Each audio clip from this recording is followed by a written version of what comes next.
মুহাম্মদ সাল্লাল্লাহু আলাইহি সাল্লাম। আপনি তাদের অর্থ সম্পদ হতে ওসর যাকাত বের করে তাদের পবিত্র করুন। তাদের অর্থ সম্পদ হতে ওসর যাকাত বের করে আপনি তাদের পবিত্র করুন, আপনাকে আদেশ করা হচ্ছে। আপনি আদায় করতে বলতে বাধ্য, এবং তাদের কাছ থেকে ওসর যাকাত বের না করলে তারা থাকবে অপবিত্র, অর্থ সম্পদ থাকবে অপবিত্র। আপনাকে আমি আরেকটা আদেশ করছি, ওয়াসাল্লি আলাইহিম, তাদের জন্য একটু দোয়া করে দিন। যারা আপনাকে ওসর যাকাত দেবে তাদের জন্য আপনি একটু দোয়া করবেন। ফাইন্না সালাতাকা সাকানুল লাহুম, আপনি যদি একটু দোয়া করেন এটা হবে তাদের জন্য নিরাপত্তার কারণ। আপনি যদি একটু দোয়া করেন তাহলে এটা তাদের জন্য হবে শান্তির কারণ।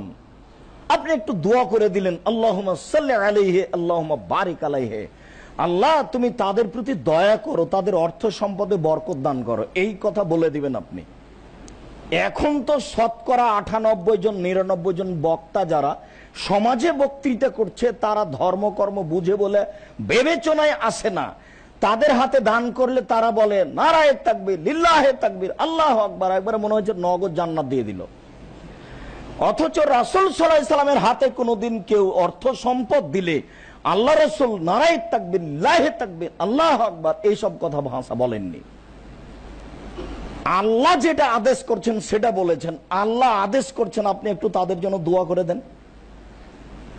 আপনার দোয়া তাদের জন্য হবে নিরাপত্তার কারণ, তাদের জন্য হবে শান্তির বাহন। তখন তিনি কি বলেছেন? যেই ব্যক্তি তার হাতে অর্থ সম্পদ দিয়েছেন তিনি বলেছেন আল্লাহুম্মা সাল্লি আলাইহি আল্লাহুম্মা বারিক আলাইহি, আল্লাহ তুমি তাদের প্রতি দয়া করো, তাদের অর্থ সম্পদে বরকত দিয়ে দাও।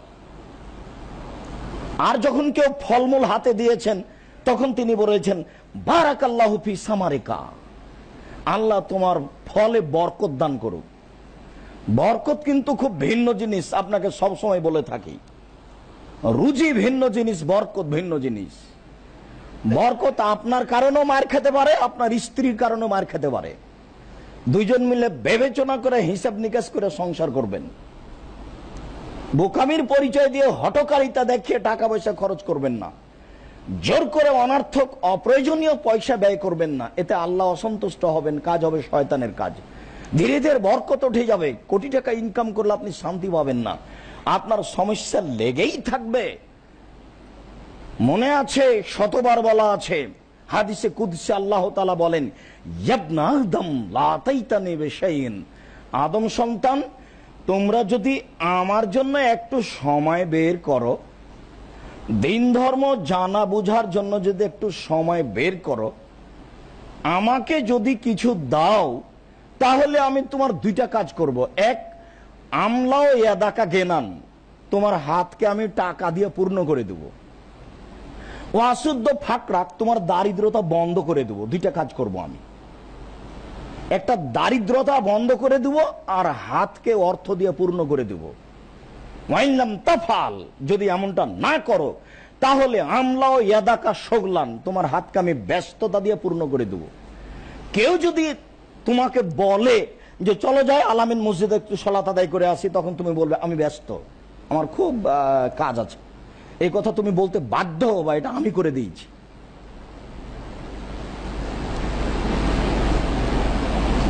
ওয়ালাম আসুদ্দ ফাকরাক, তোমার দারিদ্রতা আমি বন্ধ করব না। তুমি ভাবো যতই টাকা তোমার আছে, তোমার দারিদ্রতা যেহেতু আমি বন্ধ করিনি, কাজে টাকা দিয়ে তোমার দারিদ্রতা দূর হবে না, এটা আল্লাহ তাআলা বলেন। এর নাম হাদিসে কুদসি। আমাকে যদি কিছু দাও, আমার জন্য যদি কিছু সময় বের করো, তাহলে আমি তোমার হাতকে টাকা দিয়ে পূর্ণ করে দেবো, আমি অনুবাদক। আর তোমার দারিদ্রতা বন্ধ করে দেবো, এটা আমার ওয়াদা, আল্লাহ তাআলা বলেন। আর যদি তুমি আমাকে কিছু না দাও, আমার যদি সময় বের না করো, তাহলে আমি তোমার হাতকে ব্যস্ততা দিয়ে পূর্ণ করে দেবো। নেও তুমি কত ব্যস্ত হতে চাও। যে কোনো মানুষ দিন ধর্মের জন্য বললে, মসজিদে যাওয়ার জন্য বললে, তুমি বলবে আমি ব্যস্ত। এটা তোমাকে বলতেই হবে, এটা আমি করে দিয়েছি যে। আর তোমার দারিদ্রতা আমি বন্ধ করব না। মসজিদের সকলেই পুরুষ নারী আপনারা সচেতন মানুষ, কথাকে মূল্যায়ন করার চেষ্টা করবেন।